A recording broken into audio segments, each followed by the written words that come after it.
where are we in the current market cycle? How are you thinking about this? How should people be thinking about it? I'm always bullish. Me too. So if you ask me, at the deepest winter in 2019, I'm bullish. 2022, 2023, I was bullish.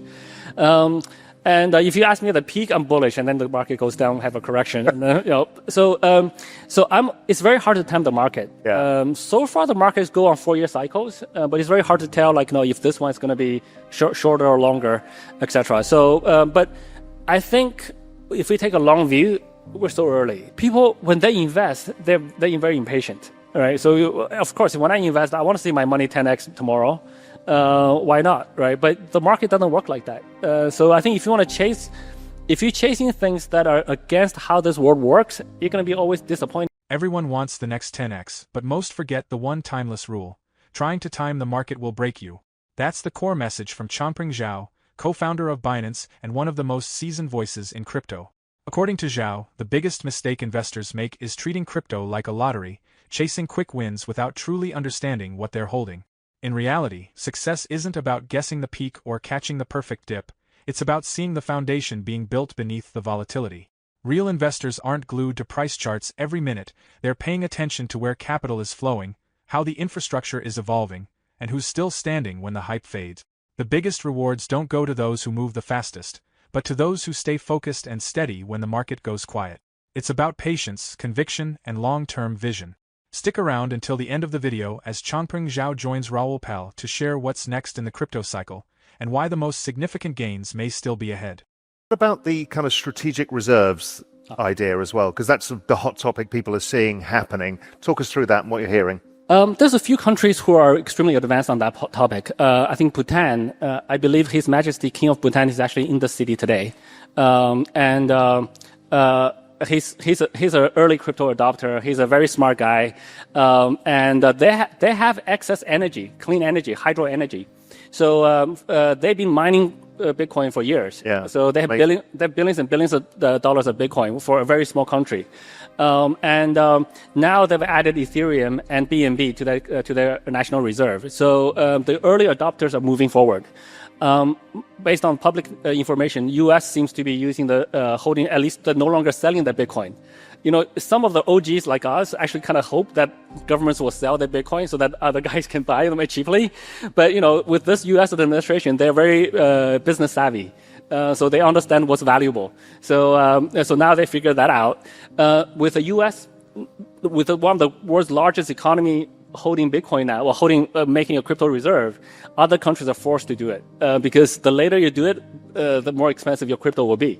So so I think we are talking with many countries on advising them how to set up a strategic reserve, and also even very simple stuff, very basic fundamental stuff like what wallet solutions to use. Do you use a professional custody solution, or do you use your own cold wallets? Do you have enough expertise to build that kind of infrastructure, etc. So for most countries, most countries starting amount are not as big as US, right? US have 200,000 Bitcoins or something. Introducing the all-new Ledger Flex. Your next level crypto wallet is here. Sleek, premium, powerful. The Ledger Flex delivers a solid high-end feel with smooth edges for a more comfortable grip, and that satisfying nostalgic sound you didn't know you missed. Still clicking away in your old Nano S? It's time to upgrade and lock in your crypto gains with style this bull run. Smooth, modern design built for serious profit. Click the link below to grab your exclusive Ledger Flex. Ditch the rest, go Ledger Flex. For most other countries, when they hold much smaller amount, we actually just recommend them to use a professional custody solution that's multi-sig, right? So no single person can move the money. When they build up to a certain large amount, then they should move to their own cold storage solution. So there's a lot of discussions along these lines. Yeah. Where's Europe in this whole equation? Nowhere. It's unbelievable. Yeah. So I don't see Europe in this discussion. Yeah. No, it's extraordinary. Yeah. And because in the end, this technology enables average people to generate wealth, to be involved in a financial system, and Europe's actively blocking them out. Yeah, I think so far the only there's an exception. Montenegro is actually quite pro-crypto. Right. We have an active dialogue with the prime minister there, and he's a very forward-thinking person, leader.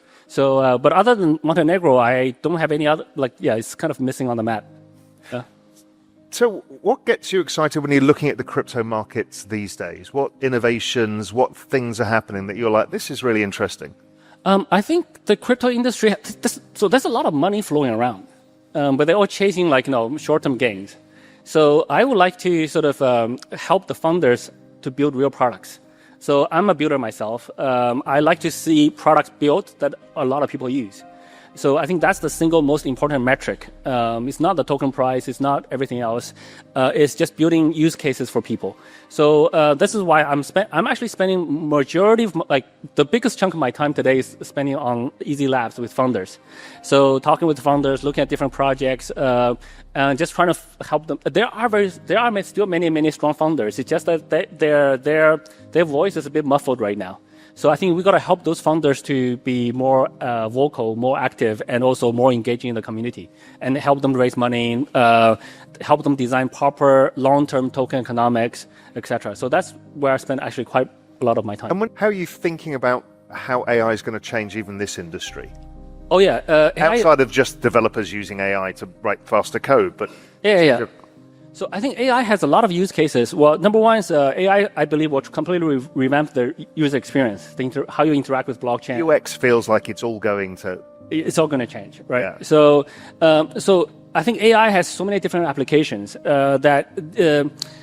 unfortunately, this industry happened before AI, so we need to change this industry to an AI-enabled industry. Yeah. Both in terms of apps we're building, product tools, customer support, risk management, risk monitoring, and also AI itself can use blockchain, right? So I think, as I tweeted before, the currency for AI is crypto.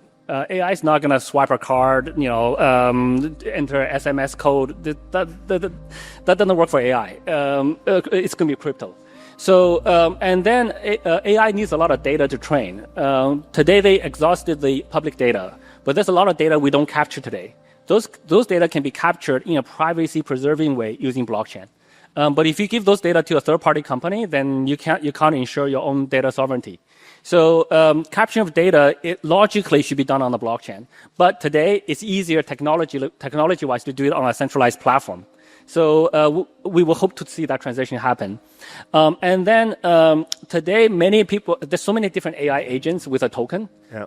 But the agents don't have a lot of utility, right? It's experimentation still right now. So what I would really want to see is like real agents that have real utility, like that can really help you, that have tokens.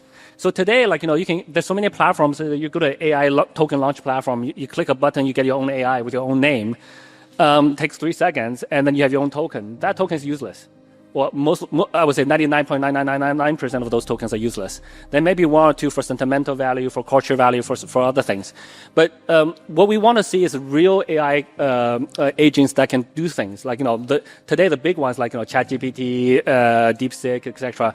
Those are real big AIs that can do a lot of stuff. There's smaller AI than those guys that can do a lot of stuff. That video editing, image editing. And I've just seen a demo of an AI literally paying for hotel booking. Today those AI have to go through a website. Hopefully in the future that it should be AI talking to AI to book that, right? So I think in the future we will see a very heavily automated world. I think I was talking to a fund manager yesterday. They say of 8 billion people in the world, of the data that we generate every day, it's about 300 trillion tokens. Like token meaning not the crypto token, meaning the words for AI tokens. Today, AI is generating about 10% of that today. Wow. In the future, though, AI will generate 10 times more than we do.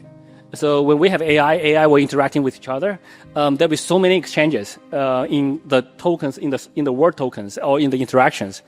And then there will be more commerce. The AI will be trading with each other. They will be paying each other. They will be transacting. They will use crypto. This whole nexus of AI and crypto is very interesting. The other part of AI that people don't understand yet is if we're not careful, we're going to have 2 or 3 giants, and we need decentralization within that industry too. And I think blockchain plays a role in that. Have you any thoughts on that? Absolutely. So today, the big AI companies use our internet data to train their models, and that happens to be with a few large internet companies, Microsoft, Google, whoever else. But going forward, as I said before, there's a lot of data that we don't store. And now we're going to be smarter about how we store our data. So they should be stored in a permission way that we only allow access when we want to, and we should be able to monetize out of it. So your health data, you can be anonymized and then used to train different AIs. Every interaction you have, every thought you have, etc. If you want to, you should be able to digitize that, blockchain, tokenize it, and then be able to monetize it. So in the future, I think and also we're seeing I think we'll give credit to the first few centralized platforms that have the scale to innovate. But once the industry is proven, then the decentralization will happen. Now we've seen that with DeepSeek, they open source their model, and now everyone can use that at a fraction of the cost. So I think we're going to see more and more of that coming. So I think the future is going to be quite decentralized. In the future, AI agents will require vast amounts of data that must be stored, shared, and monetized securely. Blockchain technology is uniquely positioned to meet this need, offering a way for users to retain control over their personal information while still allowing that data to power AI systems. With blockchain, ownership remains intact, access is transparent, and every contribution can be safely recorded. This setup also opens the door for individuals to earn from the value their data generate. As AI's appetite for data grows, so does the demand for secure, decentralized infrastructure, driving increased utility and value across the crypto ecosystem. The deeper crypto integrates with AI's data backbone, the more essential and valuable these networks will become. Let's dive back into the conversation with CZ and Raoul Pal as they explore how this intersection of AI and crypto is shaping the next wave of innovation and investment. So in that regard, Ethereum didn't go up that much, right? Because the money's kind of stuck with Bitcoin. But what's good for Bitcoin is good for other crypto. Eventually the money will disperse. When they're in an ETF, they usually take longer because the institutions for them to go from Bitcoin to Ethereum to other altcoins will take a bit longer. But what we've seen, and I still believe that 100%, is Bitcoin is usually the first crypto that people interact with when they come to crypto. That's the first one they learn. That's the most stable. That's the most decentralized, etc. And that's the biggest market cap. But once the money is in crypto, they will eventually explore other things, right? So it will come. So I think we're still quite early. I think we're still in. If we go by 4-year cycles, it should be end of this year. But we don't know for sure. And do you think because of where we are in the network adoption, that growth has slowed down yet in Bitcoin, or do you think we're actually early? Because there's an argument or discussion going on where we are in the adoption curve and our returns coming down. I don't think they are, but what do you think? I don't think they are. I think we're just getting started. So I think right now there's a handful of countries that's talking to me about blockchain adoption. And most other countries, I don't see anything going on. So out of 200 countries, even there's 12 countries that are just starting, right? So US is just starting. So ETFs is only like the last, a few months, right? So everything's just starting. I think people, when they invest, they're very impatient, right? So of course, when I invest, I want to see my money 10x tomorrow. Why not, right? But the market doesn't work like that. So I think if you're chasing things that are against how this world works, you're going to be always disappointed, right? So basically, you're chasing something that doesn't make sense, and if you chase too hard, then it's gonna backfire. You're gonna lose money. But I think in this world, we got to understand how the world works. Money takes time to build, and what's good for Bitcoin is good for crypto, and it will filter to other things. So and it will take time. As long as we understand the right time horizons, then you can set your expectations correctly, and then everything will make sense. So your overall summary is just hold on, be patient, pretty much. Don't mess it up, Yeah. and if you can, build something important and do it with a mission. Pretty much, yeah. And use AI while you do it. Crypto was once the fastest growing tech sector, until AI arrived and took things to the next level. Now, the two industries are fueling each other's growth. AI needs infrastructure, tokenized data, and decentralized systems to scale effectively, and blockchain delivers all of that. What we're witnessing is the emergence of a new tech stack: crypto for funding, blockchain for secure data handling, and AI for automation. Together, these technologies are powering a new wave of products, platforms, and protocols that move faster than anything the traditional internet could offer.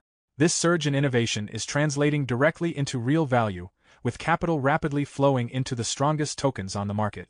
While Bitcoin remains the gateway, it's no longer the entire story. Projects like Ethereum, BNB, and newer Layer 1 networks are gaining serious traction. What's coming next isn't just another bull run, it's a full-scale capital rotation into the future of technology. Before we continue with the rest of the video, do check out daily 5-minute crypto newsletter with all the latest crypto and Bitcoin news. It's a fantastic analysis of on-chain crypto data and breakdowns, and the best part is it's absolutely free. They'll cover expert predictions, breakdowns of on-chain crypto data, and any breaking news you need to know, all in a nutshell. Click the first link in the description and enter your email to join over 50,000 others in becoming a better crypto investor right now. For more Daily Dose Crypto news, check out these 2 awesome videos on your screen. Click now and we will see you on the next video.